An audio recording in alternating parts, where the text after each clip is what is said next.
Swanson. Here. Tequila. Tequila. I couldn't help myself, apparently. Von Holton. Here. Windsor. Wittenbach. Yinger. And Schultzbad. Yep. Woo! All right, well, let's start off with an auction. Real money. I take cash, check, Venmo, so we'll figure it out. This is a book that was written by Jim Gwartney, who just is the one who passed away a couple of weeks ago now, that I named the Gwartney Institute after. He was the lead author on this book. It's called Common Sense Economics. It's really a book that was designed for the average Joe to read. You don't have to be an econ major or have taken Principles of Economics class. So it's been around for a while. This is the third edition. They're coming out with the fourth. On the inside cover of the book here, it says $25.99. But you know that's usually inflated. I think you can pick it up on Amazon for probably around $18. This is the hardcover version. It's brand new. And would anybody be willing to pay $1? $1. All right, what's your name? Ethan? Okay, I gotta keep track. Ethan, $1. Do I have $2? $2. Anybody? $2. What's your name? Skylar. $1 million. Whoa, okay. Remember, you have to pay today after class. Cash, check, Venmo, $2. And then I heard another bid, $5. Jesse's in for $5. $5. Do I hear 6? 6. Yeah, Daniel, right? Daniel's in for 6. 6. Do I hear 7? Do I hear 7? Do I hear 7? 6. Do I hear 7? This is $18 on Amazon. Great book, great gift for anybody. All right, we got one. Give me your name again. Tucker. Is that 7? 7. Do I hear 8? Do I hear 8? Yes. 7. Seth is in for 8. Ooh, we got lots of bidders going on. Good. Oh, I forgot to mention. All of the proceeds go towards the Gwartney Institute. So this book was donated by Jim actually originally. And so all of the proceeds will go to fund the Gwartney Institute, where we do student programming right here for Ottawa Braves students. So you got that going for you too. So I'm at 8 with Seth. Do I hear 9? 9, 9. Daniel's bumping up to 9. I'm at 9. Do I hear 10? 10, 10. Now, what's his name? Simon. All right, I got 10. Do I hear 12? 10, 12, 12, 10, 12, 12. Daniel goes with 12. I got 12. Do I hear 13, 13, 13? I'm at 12, 12, 12, 13, 13, 13. Do I hear 12, 12, 13, 13, 13? Looking for 13. 12 going once. Seth? No. Oh, okay. Oh, you better be careful with that sign. So, we got time here. So, 13, looking for 13. Daniel's got it at 12. Got to pay cash, Venmo, makes a great gift. So here we go. 13. 12 going once. 12 going twice. And sold. Daniel's got it for 12. All right. So that's one of the cheaper ones. I've had it go up to $36 before, just so you know. Really? Yep. So all the proceeds go to the Gwartney Institute. Great book. So why did we do this? Well, let's line up all of the bids. So we had one book. This is the quantity of Common Sense Economics books. And we started off, we had Ethan at $1. And we ended up with, so let's do 1, 2, 3, 4, 5, 6, 7, 8, 10, 11, 12. So we got Daniel at 12. Next highest bid was Simon at 10. Next highest bid was 8, right? Seth at 8, because I'm not counting Daniel's intermediate bid there. So 8. We had somebody willing to pay 7. And somebody willing to pay 5, and 2, and then 1. What's the highest bid you've ever gotten? $36. Okay. Yeah. All right. So there's kind of the bid structure. And what an auction does is it allows you to kind of show your, willingness to pay. So if I take somebody like Skylar here, he revealed through the auction process that he was willing to pay 2, but he might have been willing to pay 4. We don't know, right? Because Jesse jumped in at 5, so maybe Skylar was willing to pay more than 2, but through the auction process revealed that he was willing to pay 2, willing and able to pay 2. And the same is true for everybody here. So this just gives us a hint of the varying willingness to pay for whatever reason. People might have different reasons going into it. Maybe they're trying to impress the professor in hopes of a good grade or something. Maybe they have somebody in mind, their mom or dad, that would like that type of book as a nice little gift. So what if we had more is the reason I like to do this. If I had 2 books, then I kind of learned that I could have sold one at 10. With 3 books, I could have sold one at 8. With 4 books, I could have sold one at 7. With 5 books, and this is if I could perfectly kind of, figure people out.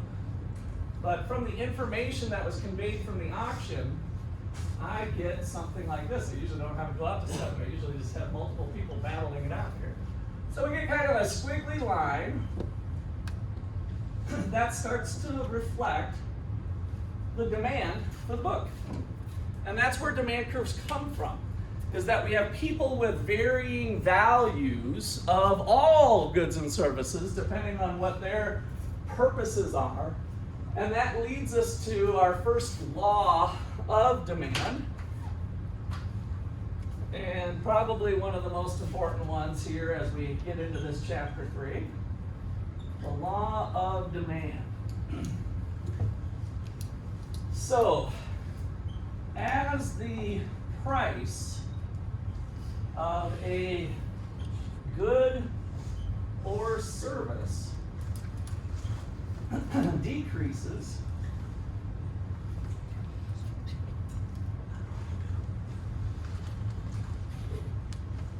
the quantity demanded does what? Increase or decrease? Price goes down, quantity goes up or down? Up, right? So we got an inverse relationship. Quantity demanded increases. So in shorthand, we might just do that notation where this little symbol here is quantity, subscript D, the quantity demanded. Okay, so that's the law of demand. Can you think of anything that would cause the law of demand to not be right? Or maybe you thought of some circumstances where price goes down and people buy less of it, or the opposite is true, remember. If price goes up, people buy less of it. So can you think of any circumstances where an increase in price causes people to buy more? That would be kind of violating the law of demand. An increase in price causing people to buy more of something. It doesn't have to be books, of course. We're talking about any good or service. What would cause maybe something to be violating this law? If it's really good. PS5 kind of did that. It's kind of mid. What example did you give? PS5. PS5. Okay, so some of the hot trending stuff or something. Yeah. Okay, so yeah, what drives the prices that people can go up and they're still going to sell more of them? Are people's expectations about maybe them running out or something? It seems like with something like PS5 or other kind of hot goods for whether it's Christmas or something, that you start to say, oh, they're going to run out of them. Oh, my kid has to have this PS5, or I'm going to be the worst parent ever, or something like that, right? Someone might be really popping off in marketing. Okay, so marketing might be effective in changing the preferences of it. So we might have people's preferences are changing, so we might have something like expectations about the future price. Maybe it's going to go up even further. Well, how about with stocks? Like if we think about the stock market and what's the game? I should have drawn a blank on it. Game Day? No. The store that was going out of business. GameStop, yeah. So something like GameStop. So are there other people doing it? We think there's going to run out of it. Our preferences through some marketing or something have changed. Okay, what else might cause a good to violate the demand? So, yeah, what's your name? Lazar? Okay. So I want to be careful with prices. So, oh, crisis, good one. Yeah. So a crisis could change the preference of it. So we have a natural disaster, and we're talking about bottled water or generators or something like that. Is that what you were thinking? So your preferences for bottled water might change due to a crisis. Could be an example of that. So war breaks out in Gaza or in Ukraine or something. All of a sudden, people's preferences change dramatically right away as soon as the first form of violence strikes in those countries. Okay, good. How about, does your preference for automobiles change if you scratch a lottery ticket and you just won $100,000? You kind of change your demand for cars, your personal demand, so maybe something like income. All right, so the point in kind of going through that little process is just to say that this law of demand is actually totally wrong without two more words added onto it. It needs two words, otherwise it's completely false. We could sit here all day long and make up stories about how this doesn't work, which doesn't make it much of a law.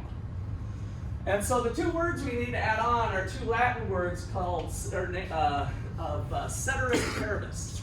Have anybody who had Latin way back when, maybe when you're young? Ceteris paribus. I've heard it ceteris paribus might be the proper way to say it. So ceteris paribus. So this is true, comma, ceteris paribus. And I believe this was in chapter 1 last week of your material, this important assumption. And what ceteris paribus means is that we're going to hold all other things constant. We're not going to allow expectations about the amount of PS5s that are going to be out there to change. The preferences due to marketing to change. Your income to change. Nothing's going to change. All we're going to change is price. If price goes up, you buy less, holding all other things in the world constant. It's like we're freezing it, like freeze frame right now. Or the price goes down and you buy more of it, holding all other things constant. So this is a real important assumption here. So ceteris paribus is holding all other things constant.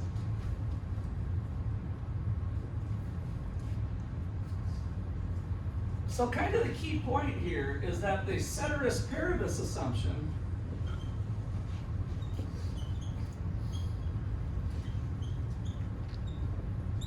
leads us to a downward sloping demand curve.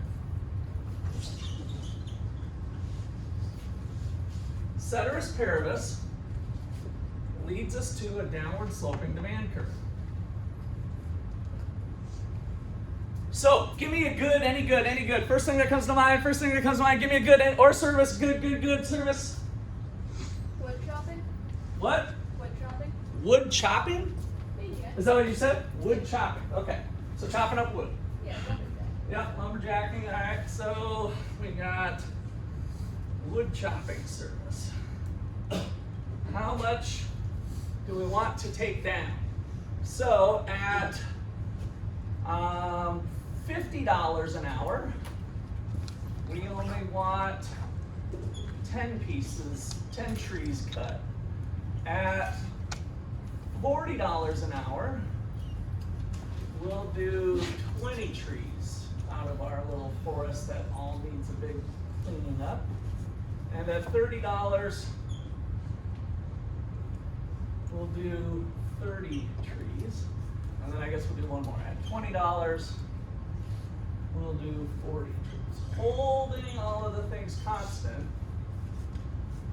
we're looking at all of the prices and looking at people's behavior of choosing how much they want to buy, the quantity demanded at various prices. So we get a downward sloping demand curve, law of demand. All right, so all of these things that we held constant now are what we call demand shifters, or I call them demand shifters, because there's lots of things that would help determine our purchases of PS5s, our purchases of wood chopping services, our purchases of a bottle of water in a crisis, right? There's a number of things that are going to influence that. So our demand shifters are those other things that impact demand. At the top of the list, we're going to put income. So as income goes up, do you tend to buy more or less? More, right? So you tend to buy more. So we have, for a normal good, an increase in income leads to an increase in demand, a shift to the right.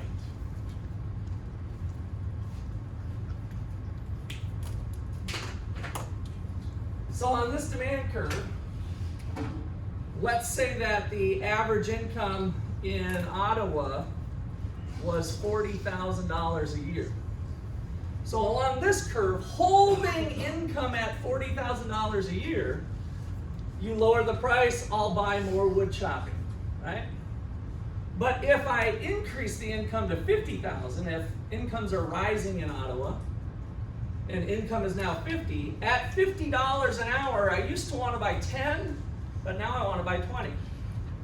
At $40 an hour, I used to want to buy 20 when I was poor and only had 40,000, but now I want to buy more, that I'm earning 50,000. At $30, I used to want to buy 30, but now I want to buy 40. And finally at 20, I used to want to buy 40, but now I want to buy more. And so the whole demand curve relocates itself when income increases to 50. A shift to the right.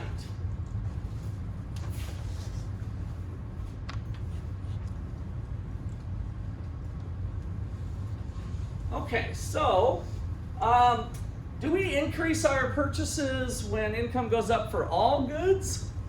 Or can you think of a couple goods that maybe we'll actually buy less of that particular good? Yeah, give me a name. Yeah. Ramen noodles is the classic example, right? So ramen noodles for college students, you get that first job out of college. It's not that you're never going to eat ramen again, but you eat less of it, right? So for a inferior good is what we call it in economics class. Even though ramen's good, I just had ramen just yesterday actually. I had ramen. So in general though, an increase in income causes a decrease in the demand, a shift to the left. So in this case, if this was our, and this is why the golf club is here, so if we were at an income of 40, and this happened to be ramen noodles instead of wood chopping, this thing would start to move this way instead of this way, right? So we're decreasing our demand for the inferior good. All right, questions or comments on income? Yeah. I know another one. I think it might just be the same thing. Okay. Explained a different way. But it's like, say you get a cheap pair of boots that keeps falling apart that you have to buy another pair. Now that you have more money, you'll buy a better product and you won't have to replace it as often. So not even that you figured out that they're bad, but you could have read reviews ahead of time, right? And so yes, if you were shopping for boots again, and this is just to get some sort of, maybe you got a pay raise at work or something. So you've been looking for boots for a month. You're like, oh, all I can really afford is the crappy boots, right? And then all of a sudden your boss, you go to work the next day, and your boss said, hey, you've been doing such a great job. We're going to give you a $5 an hour raise, right? And then you go back to Amazon, and you're like, I can afford the good boots now, right? So because of the increase in income, I'm going to buy the good boots rather than the bad boots. So the bad boot demand went down, they were inferior, the good boot demand went up. So a different quality of goods. All right, so price of related goods. Where's my blue marker? Let's stay in the blue thing. Number 2 is the price of related goods. PRG. The price of related goods. So suppose, for example, there's a decrease in the price of, well, at the risk of sounding or getting into, it's kind of,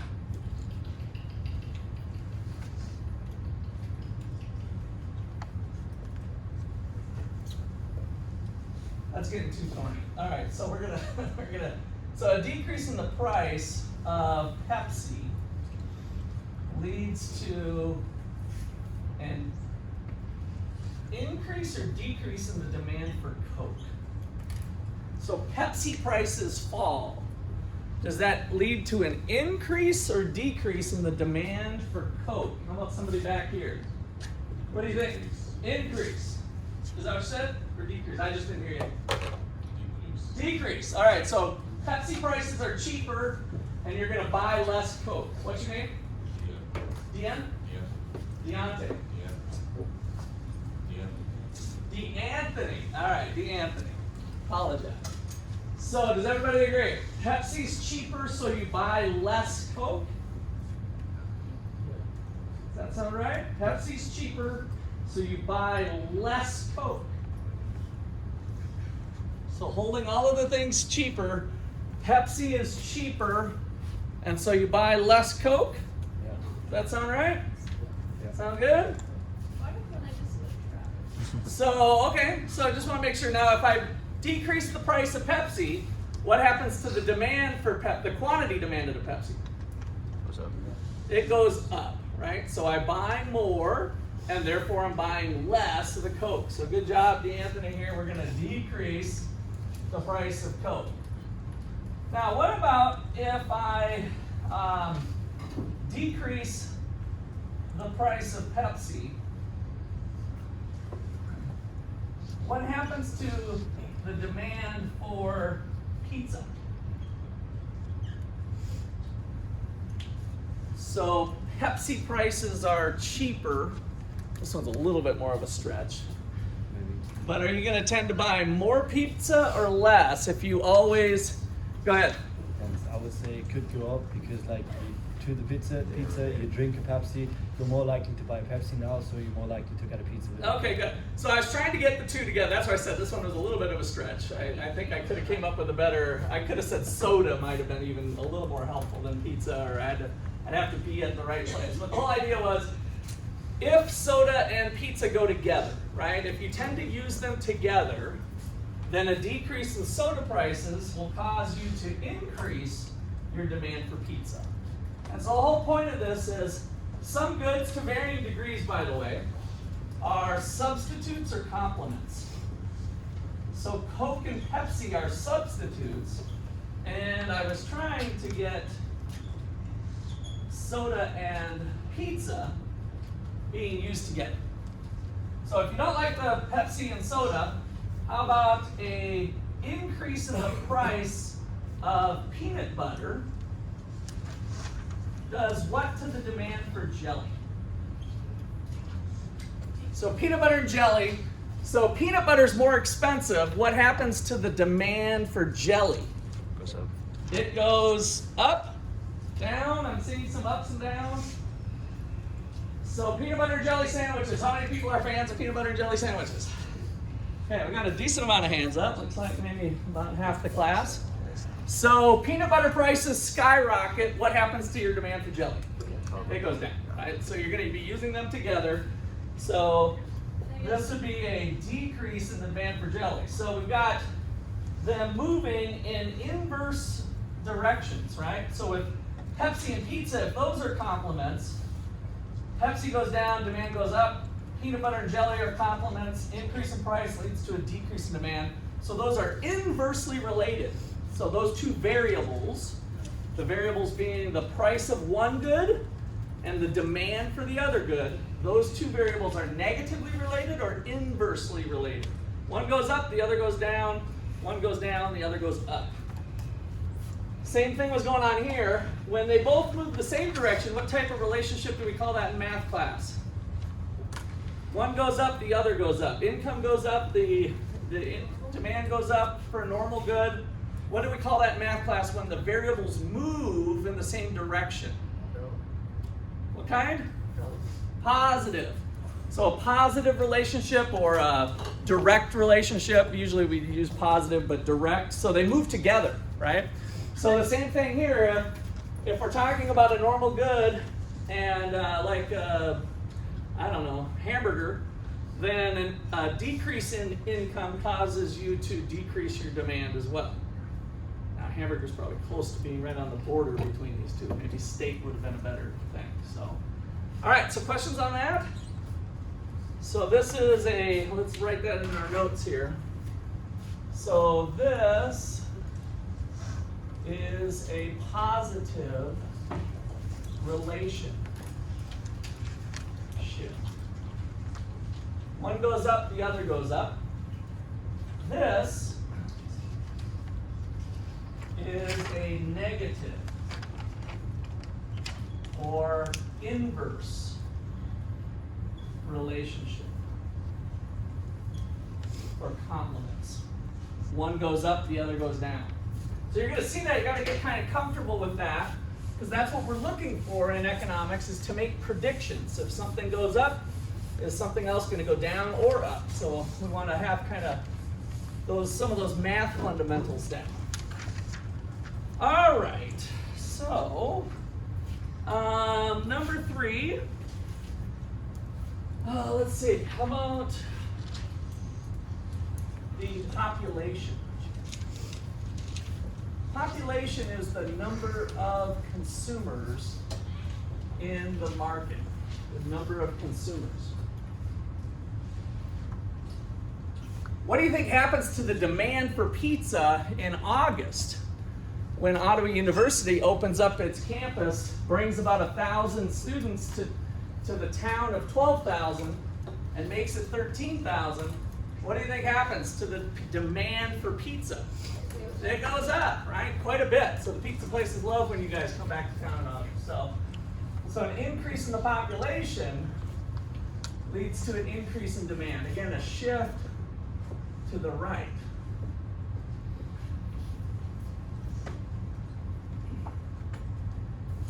So again, back to our thing, just to motivate what's going up, let's go look at the wood chopping market here. And so if we had the population of 12,000 at 40, and then income went up, but population still stayed at 12,000. And now, at income of 50, the population grows to 13,000. We'd again have another shift to the right, where the demand curve now would have an income of 50,000 and a population of 13,000. So you with me on these shifters? Like we're picking off one thing and seeing what happens to it. What's the relationship with people's behavior? Okay, questions or comments there? All right, let's see what we got next on our list. The expected future price, or expectations. Expectations. So we talked about this a little bit with GameStop or some other thing. We think prices are going to change in the future. So an increase in the expected price of Coke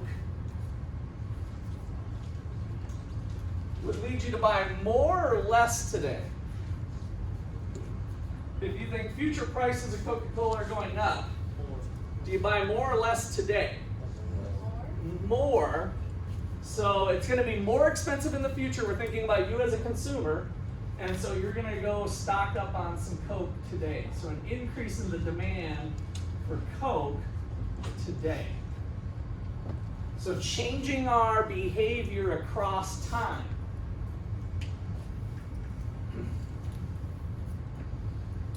So many of you, I could take a survey, but I don't really need to, are spending today, this year, as a college student, more than you make in income. Is that a fair statement? That you guys are spending, including tuition, more this year than you are making in income. How many people is that true for? Okay, why are you doing it? If you're in, a lot of you are in my personal finance class. We talk about avoiding debt, so a lot of you are taking on some student loan debt. But what's the primary reason that you're at least a little comfortable, or you've made a rational decision that it's okay to take on a little bit of student loan debt during this time and spend more money than you're making? What's your expectation about the future? What does the future hold for you that's different than it is today? You're gonna make enough money. You're going to make enough money, right? So your expected future income causes you to buy more today. So another thing here could be your expected future income. So this is income. Leads you to buy more Coca-Cola today. So this is you as a student. Students with debt. Right? You expect a higher future income to be able to pay for that stuff later, which is at least part of the reason anyway that you might be making the decision to take on some debt today. All right, number 5, demographic changes.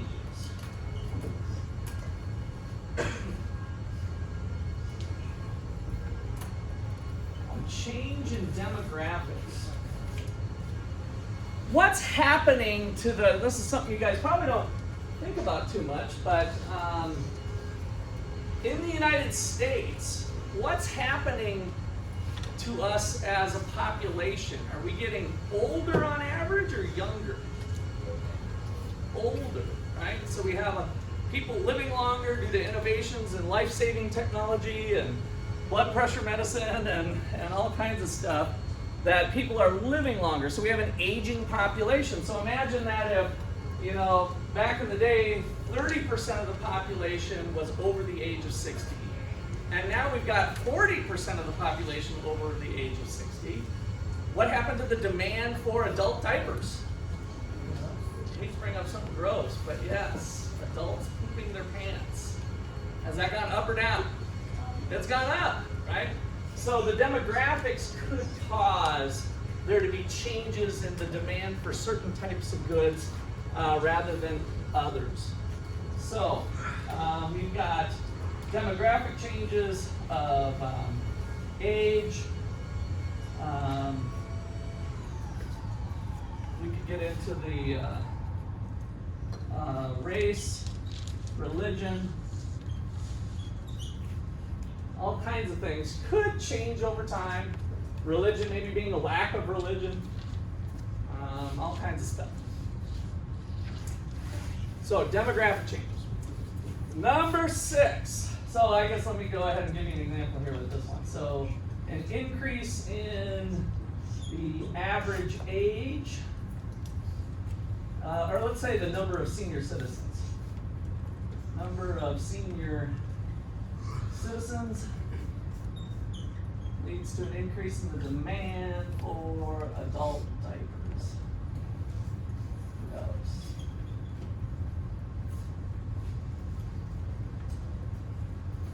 Okay, and then the last one is our preferences. This is kind of a little bit of a catch-all, but handles the crisis that, I'm sorry, what was your name again? Lazar. that he brought up, like if there's a crisis or something, your preferences for bottled water all of a sudden changed, right? If there was, your preferences for umbrellas change if you move to Seattle, Washington, as opposed to staying here, even though we're having a little bit of rain today. So your demand for umbrellas, all kinds of stuff. So preferences, and this can also be, is where we'll talk a little bit more about advertising. Advertising and, let's just say other conditions. So let's use Lazar's thing here. So we have a natural disaster leads to an increase in the demand for bottled water.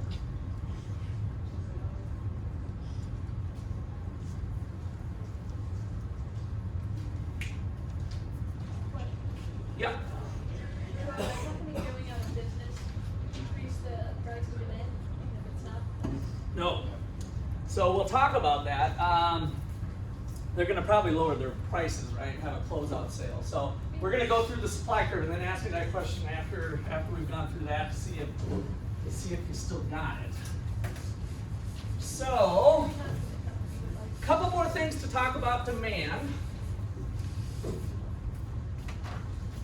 So this is the law of demand and the shifters. There's really three elements that we're going to kind of keep in mind the whole term. I think I mentioned this in the video yesterday. If you're going to really work hard at any one chapter, chapter 3 and then chapter 4 too, but chapter 3 I'd say is the most important, and then chapter 4 is like right underneath it as far as having a foundation for the rest of the course, for the rest of our time together, and into macroeconomics for that matter. But this basic demand and supply is most important. So if you're not a reader, I would start reading and read chapter 3. Chapter 3 and 4 would be good to really kind of digest the notes and put it all together and synthesize together. It'll pay off dividends. It's like an investment that you'll get dividends paid off and better grades and better understanding in the future stuff. So the three elements are, number one, the law and shifters, which is what we just spent the first part of our time on here. Number two is called consumer surplus, which we actually touched on with our auction to some degree. Consumer surplus. Consumer surplus is the dollar value difference between what a consumer is willing to pay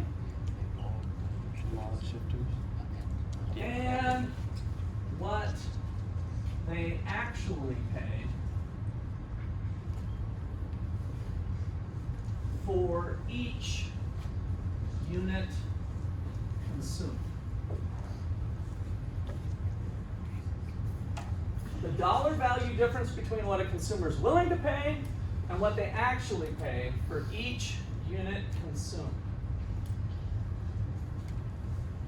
So, how many of you gone to the store and felt like you got a deal that day? That you felt like you've gotten a deal when you bought something, right?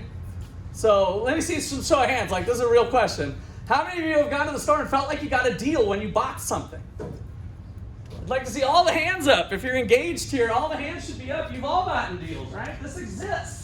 This truly exists, and it exists in our market system of getting a deal.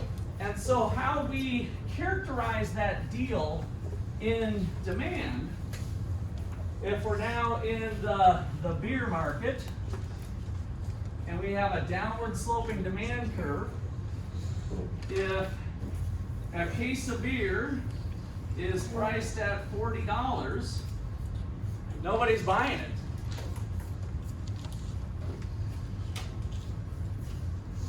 If beer drops down to $38, there's two of them sold. right? The two alcoholics of the town, or it could be maybe the two really rich people in town say, I'm going to be the exclusive one only buying high-priced beer, or whatever the case is. For whatever reason, they are willing to pay $38 for the beer. And so then at $36, we pick up a couple more drinkers. And then finally we get down to $20, and we've got this many people. Let's see, down, what is this number? Let's see if we can figure this out. Who's up for a little rise over run action if this is a straight line? So, down 2, over 2, down 20, over 20? 20, rise over run, so down 2. So rise over run says that we're down $2 and we're over 2 units. And so if we're down 20, and if that's 1, what would it have to be? Rise over run down 20? So down 20 over 20? 20, right? Is that fair? Down 20 over 20. We're just covering that end of the demand curve. So we're selling 20 units. All right, so now the point is if we do draw a supply curve, since you guys had yesterday's video in there already, where you can kind of throw this in, and suppose that a supply curve is there, then the interaction of sellers of beer and buyers of beer led to an equilibrium price of $20 per case. Well, that doesn't change the fact that the alcoholic over here was willing to pay $38. So the alcoholic walks into the liquor store and they only have to pay $20. So the second case of beer, that person who bought that case was willing to pay $38, but only had to pay $20. So they got a deal. They just felt like, oh, this is cheap. The beer's cheap here, right? And then this person was willing to pay $36, only had to pay $20. And now we simply sum up all of the deals of the consumers who bought it, and we start to trace out this triangular region, which is our consumer surplus for the entire market now. So we're adding up everybody's value because they value things differently. And if this is the triangle, what's the old formula for the area of a triangle? Who remembers that one? Yep. Hannah?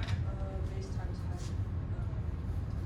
Times half. Good. Yes. So base times height is a rectangle, and so a right triangle is 1/2 base times height, which is 1/2 of the base, which is how much in this case?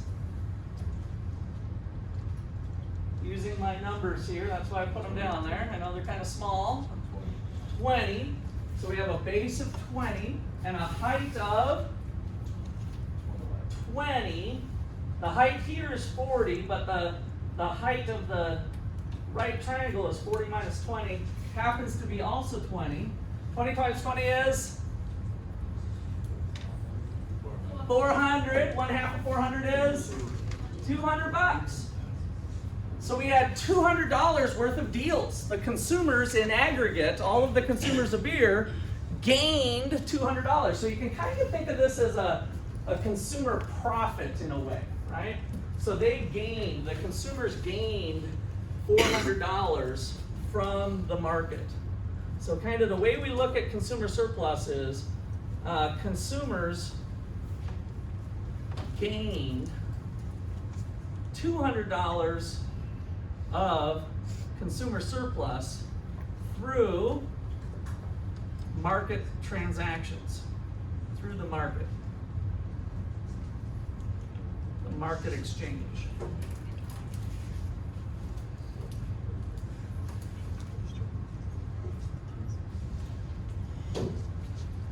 Okay, questions or comments on consumer surplus? All right. The third element, so we got the law and consumer surplus. And now we also have, number 3, the elasticity of demand. The elasticity of demand.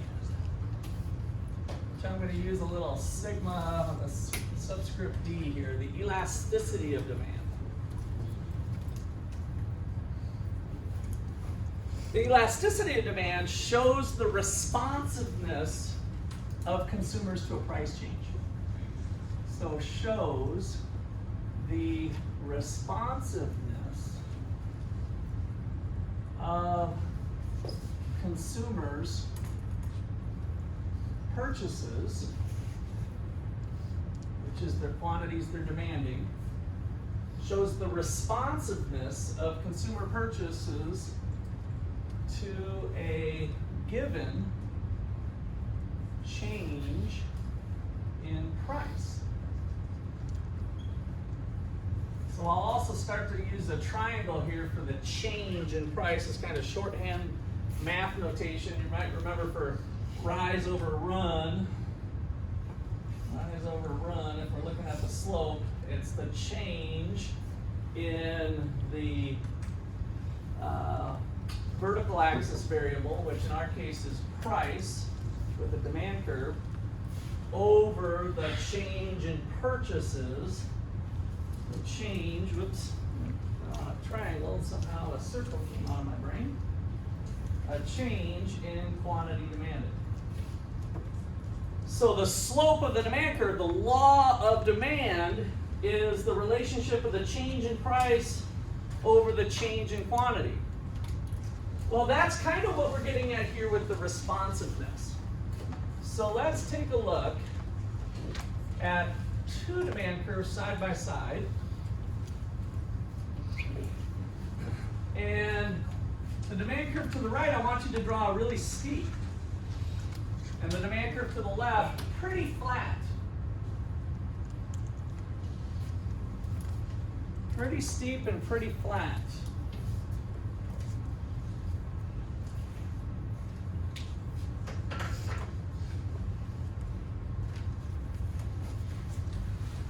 Which one of these, let's call this situation A and situation B, panel A and panel B, and let's not be too sloppy, this is early on in the class here, we better put quantity and price and quantity as little reminders. A or B, which one shows a more responsive consumer? A or B, a more responsive consumer. Jesse, give me a number between 7 and 13. 9. 1, 2, 3, 4, 5, 6, 7, 8, 9. What's your name? Cage. Cage. What do you think? Which one shows a more responsive consumer to price changes? A or B? A. Why do you say that? Because it's steep. Okay, so the steepness. All right, let's check it out. I think a good way to test this is to take a couple prices. So pick off a couple prices off this one and draw a dashed line as horizontal as you can, and let's call that $12. And then let's call this $10.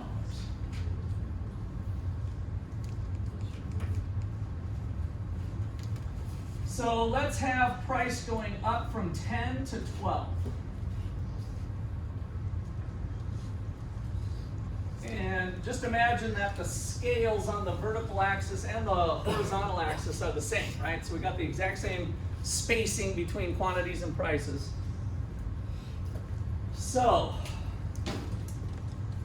with this price change, this curve here, the consumers, by the way, when price goes up, do they buy more or less?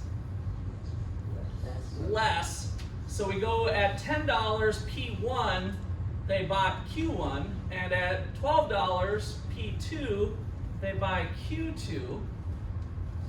And over here, at a price of $10, they bought Q1, and at $12, they bought Q2.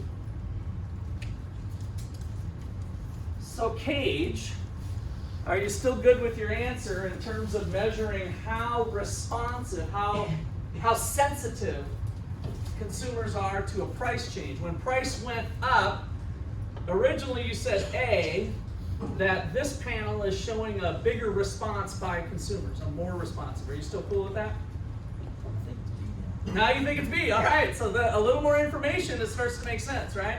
So you're absolutely right by changing. So good job. So this is a more bigger response, assuming these are scaled the same, right? That's kind of assuming they're scaled the same.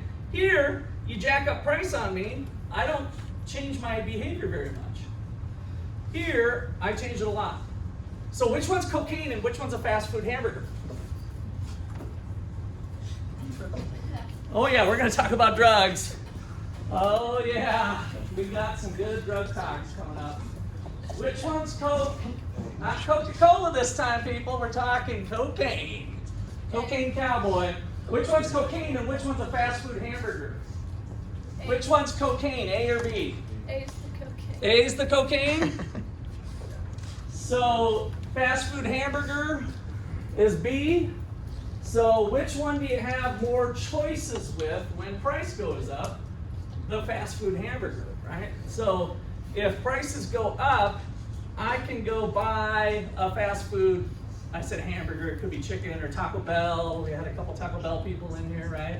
So I'm gonna go run for the border, right? And so here's you running for the border, is you're like, hell no, I'm not gonna pay an extra $2 for a hamburger.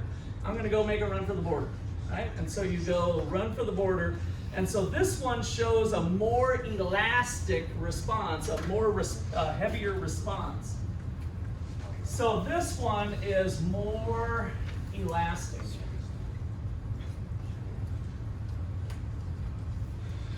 And this one is less elastic or more inelastic. So I'm kind of throwing some words that you're going to need to know. So we say that this is relatively inelastic or unresponsive, or elastic is responsive, right? A bigger response. All right, any questions or comments there? All right, so the steeper curve, so again, just for A and B here, just for your notes maybe, let's put cocaine here, and this is the fast food hamburger. So when we think about the responsiveness of consumers. So then, of course, later we'll talk about gasoline and other things, you know, gasoline versus milk versus beer versus wine. How steep are these curves? So what is the, you know, is there something that can make this start to become flatter? Oh yeah, fentanyl. Now, I don't need to get high off of Coke only. The introduction of fentanyl is great. It's super cheap. And so I'm not going to buy it. When Coke goes up to 12, I don't know about you, but I'm going to go with the fentanyl-laced Coke rather than, I mean, it's cheaper. And so you make a run and it becomes more responsive because of the availability of substitutes, right? So substitutes is one of the things that are big on impacting the elasticity of demand. Let's write that down here.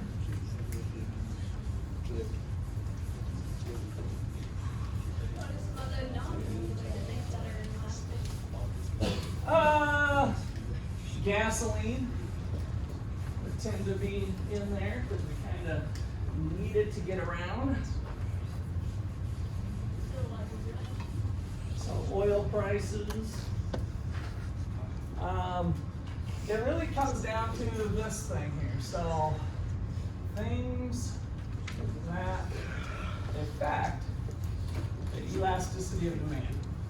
Number one is really the biggest one. You can almost tie everything into it. Is the availability of substitutes. The availability of substitutes. So real quickly then, let's do quantity of cars. So this is the demand for cars versus the demand for Toyota cars.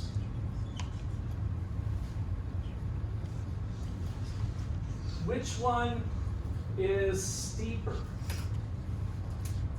Which one is steeper?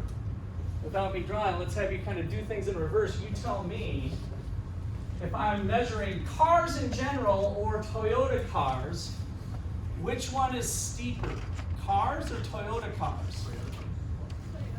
Which one's steeper? Which one's the steeper one? Cars or Toyota cars? So let's do a little poll here. It looks like we got some. How many people say cars is the steeper one? Show of hands. Okay, how many people say Toyota cars is the steeper one?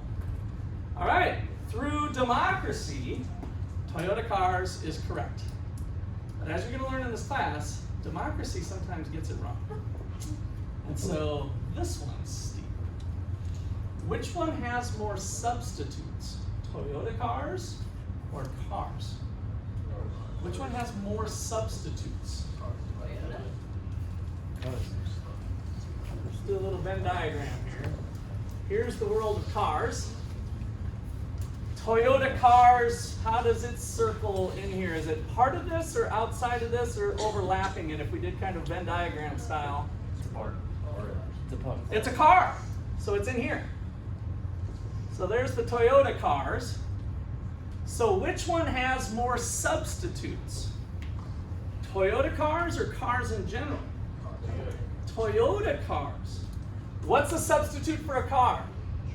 A truck, a bike, public transportation, train, etc., right? What's a substitute for a Toyota car? A Honda, a GM, a Ford, etc., but they're still all cars. Does the Toyota car still have these two? Yes. So cars have less substitutes in general than do any specific car. And so Toyota cars are going to have a flatter curve, and cars in general is going to be a little steeper. So here the key is there's more substitutes, more subs for Toyota cars than just cars in general. And so an increase in substitutes leads to a more elastic demand. And that's the flatter one.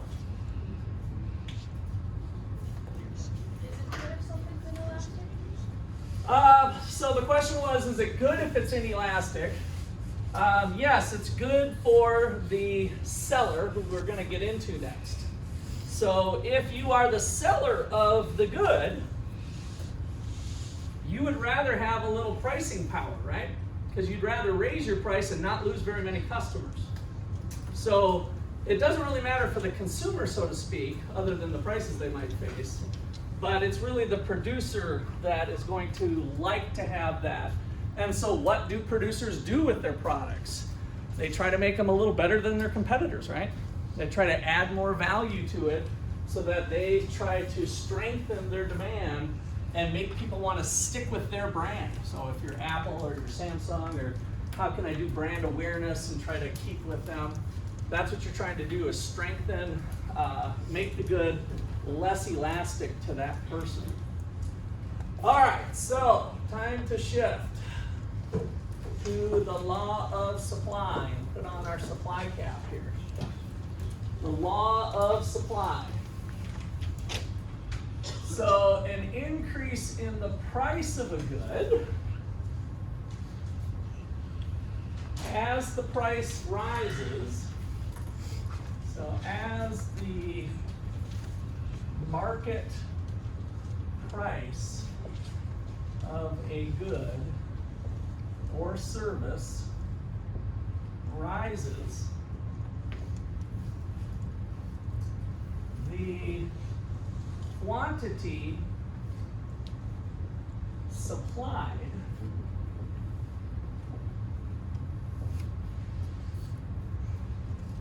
goes up or down. So if you're the producer now, as the price of the good you're selling rises, do you want to supply more or less? Daniel? More. So it's a little bit, so a lot of times students learning this stuff, like you guys, get hung up with confusing between cost and price. And you also get confused about, well, the seller just sets the price, don't they? And the answer is, in many cases, the seller does set the price, but if you're McDonald's and you like high prices, why not charge $20 for the Big Mac? Because then People aren't going to buy it, right? So you have some, let's call it pricing discretion, but you're really subject to the market, right? How different is your fast food hamburger compared to other people's fast food hamburger? And so you might be able to wiggle between 10 cents or something, or maybe 20 cents. But if it's a really competitive market, you don't even have 20 cents to bump up. Otherwise, you would have done it already, right? Because people are going to run across the street to Burger King, they're going to run to Taco Bell, they're going to go to other sources. And so, yes, you set the price, but you don't have that much pricing power in reality, right? You're subject to the market. And so that's why I put, if you guys want to underline kind of the market price, to try to highlight getting away from the idea of them setting the price, but rather the market really determines the price, even if it's for a particular hamburger. If they're not selling enough Big Macs at $5.70, they might say, let's push the Big Macs, $5.20. We'll have a 50-cent coupon, we'll have a sale, we'll have a special, we'll put it on the board, right? They're cutting price. They found out that the market didn't want to pay $5.70 for a Big Mac. And so they're forced to decrease the price. All right, so in general, as the market price of a good goes up, the quantity supplied increases.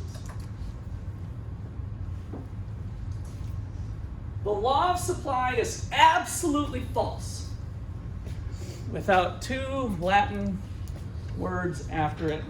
What are they that you guys just learned? Ceteris. Somebody here? Paribus. Ceteris paribus. So holding all of the things constant, this is true. That's why we call it the law. But it's completely false if we don't add on our ceteris paribus assumption. Holding all of the things constant. All right. So again, in shorthand notation, an increase in the market price leads to an increase in the quantity supplied. Ceteris paribus. The law of supply then gives us a supply curve that says if I'm getting $10 for my case of beer, I'll supply 100 cases.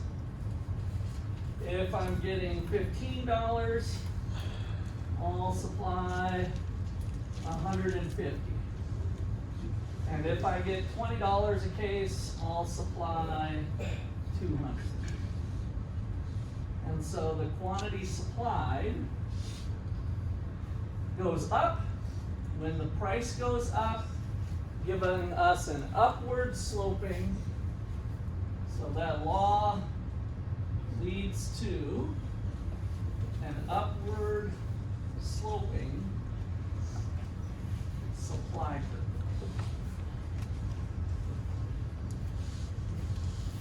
Upward sloping supply curve.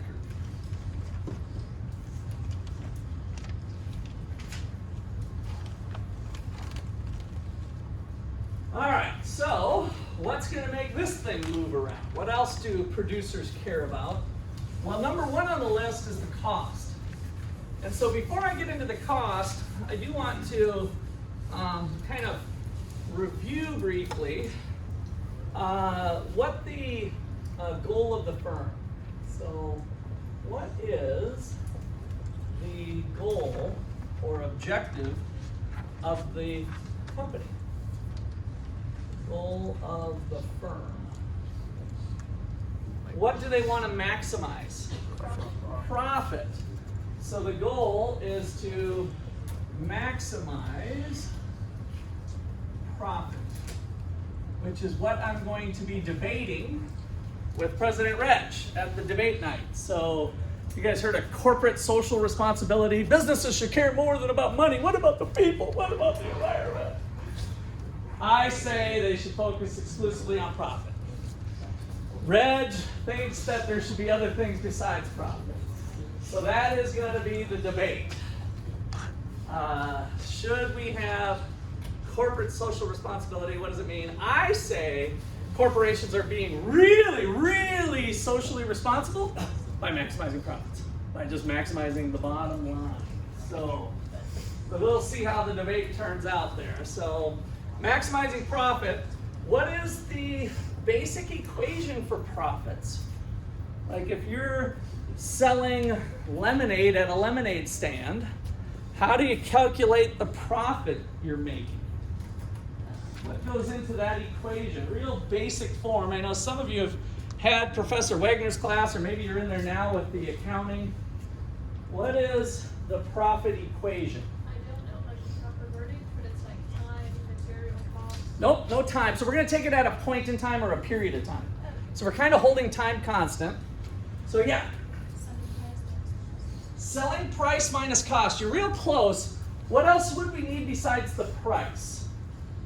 So selling price is what you said, and it is, oh, I'm going to butcher it, but give me your name again. Nadia. So selling price is part of it, but I want all the money in the cash register.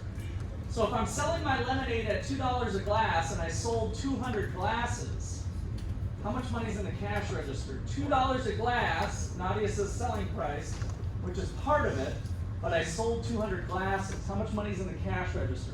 Times the number sold. Price times the number sold. So if the price of the lemonade was $2 a glass and I sold 200 units, 200 times 2 is $400 in the cash register.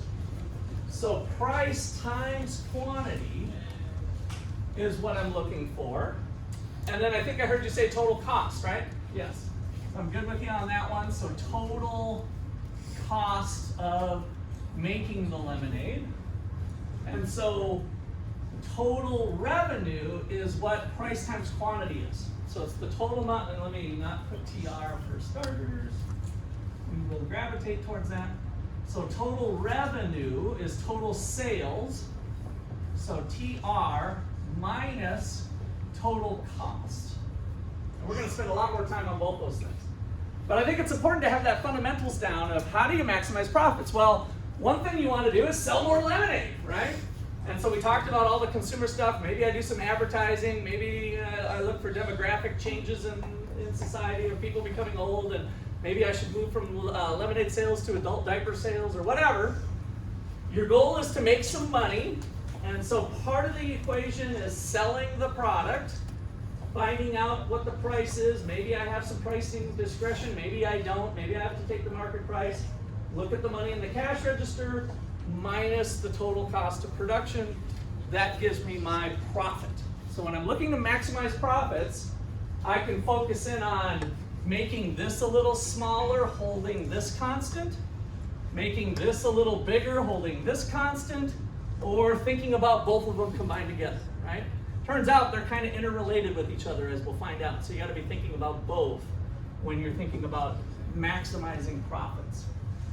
All right, so what are some things that this profit maximizer needs to think about? End up being the supply shifters. Supply shifters.